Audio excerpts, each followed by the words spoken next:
तो हेलो दोस्तों, आज की वीडियो में आपको बताने वाला हूँ कि आपको शेयर मार्केटिंग यानी ट्रेडिंग में आप कैसे तरीके से पता लगा सकते हैं। तो सबसे पहले तो हम ट्रेडिंग की बात करते हैं। ट्रेडिंग में 3 तरह के मार्केट होते हैं। फर्स्ट होता है शेयर मार्केट, जो होता है हमारा इंडियन स्टॉक मार्केट। दूसरा होता है हमारा फॉरेक्स मार्केट। उसके बाद हमारा तीसरा होता है क्रिप्टो मार्केट। तो तीनों की बात करते हैं। तो फर्स्ट में आता है हमारा शेयर मार्केट, जो हमारा इंडिया में द्वारा बनाया गया है। ये बिल्कुल लीगल होता है, इसमें हम अच्छे से ट्रेडिंग कर सकते हैं, हमें कोई प्रॉब्लम नहीं होती है।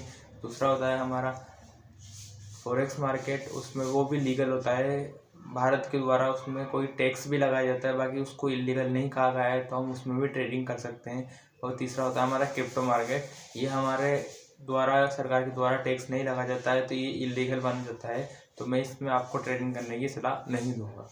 तो ये था हमारा 3 शेयर मार्केट का कोर्स। तो उसके अलावा हम आपको बताते हैं कि आपको ट्रेडिंग करने के लिए बेस्ट ऐप्स कौन कौन से होते हैं। तो ट्रेडिंग करने के लिए बेस्ट ऐप्स होते हैं, फर्स्ट ऐप्स होता है ग्रो। एक ग्रो नाम का ब्रोकर होते हैं, ये ब्रोकर होते हैं 6-7 ऐप होते हैं शेयर मार्केट के भी।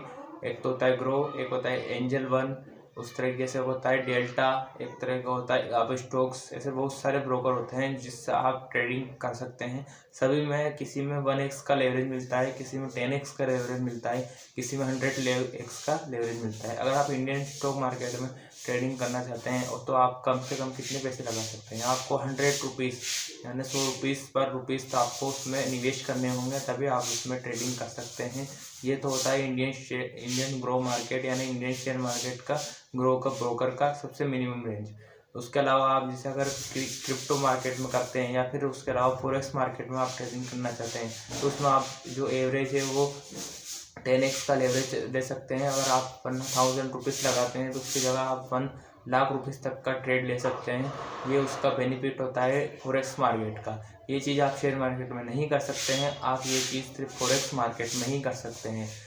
तो इस तरीके से होता है। आपको ट्रेडिंग में 2 तरह की ट्रेड होती है, एक इंट्रा ट्रेड और एक लॉन्ग इन्वेस्टमेंट और एक SIP, 3 तरह की होती है। तो फर्स्ट होती है इंट्रा ट्रेड, जिसमें आपको 9:30 बजे से दिन में 3:30 बजे तक मार्केट खुलता है। उसमें आप इंट्रा ट्रेड में कोई भी ट्रेड में जो आपको सही लगे उसको आप ले सकते हैं और तुरंत उसी दिन सेल या बाई करना होता है। अगर आप सेल नहीं करते हैं तो ऑटोमेटिक वो चीज़ सेल हो जाती है।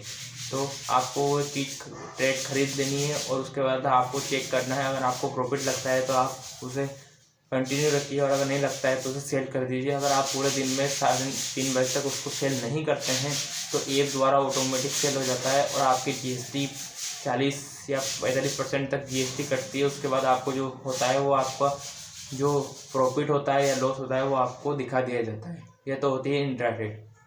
सेकंड होती है लॉन्ग इन्वेस्टमेंट। लॉन्ग इन्वेस्टमेंट का मतलब होता है आप ट्रेडिंग में ट्रेड ले सकते हैं और एक लॉन्ग टर्म के लिए उसे छोड़ सकते हैं, ताकि वो समय तक अगर आपका वो उसमें प्रॉफिट हुआ है तो वो लॉन्ग टर्म के लिए रहेगा। जैसे मान लो आपने एक शेयर 5 रुपये का खरीदा, वो कुछ समय बाद 1 महीने बाद 2 महीने बाद अगर 50 रुपये का हो गया और आप उसे बेच देते हैं तो आपको 45 रुपये का बेनिफिट होता है, जिसमें से अगर आपके 20-25 रुपये टैक्स भी कट जाते हैं तो 20-25 रुपये आपके पास पहुँच जाते हैं।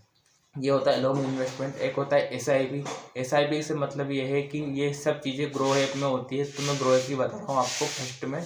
और SIP का मतलब ये होता है कि अगर आपने SIP चालू कर रखी है 10 रुपये डेली की, तो आप डेली 10-10 रुपये उसमें सेव हो जाते हैं। जैसे आपके करते जाते हैं फिर एकदम आपको 1-2 साल की एक होती है, फिर ऑटोमेटिक आपको एक इकट्ठा अमाउंट उस ऐप के द्वारा उसमें बनता रहता है। उसमें आपको परसेंटेज द्वारा मार्जिन भी दिया होता है। परसेंट ये होता है आपके पैसों के अनुसार, आपकी SIP के अनुसार। फिर डेली इकट्ठा पूरा 1-2 साल में जितनी भी दिनों की SIP होती है, जितने सालों की होती है, वो आपको इकट्ठा अमाउंट दिखा दिया जाता है। और जब आप फिर उसकी SIP होती है कि आप 1 साल में विड्रॉ कर सकते हैं, 2nd साल में विड्रॉ कर सकते हैं, तो उसके बाद आप विड्रॉ करके उसे निकाल भी सकते हैं। तो ये तो थी शेयर मार्केट की नॉलेज। अगर इसी तरह की वीडियो आपको और देखनी है तो हमारे चैनल को सब्सक्राइब कीजिए और वीडियो को लाइक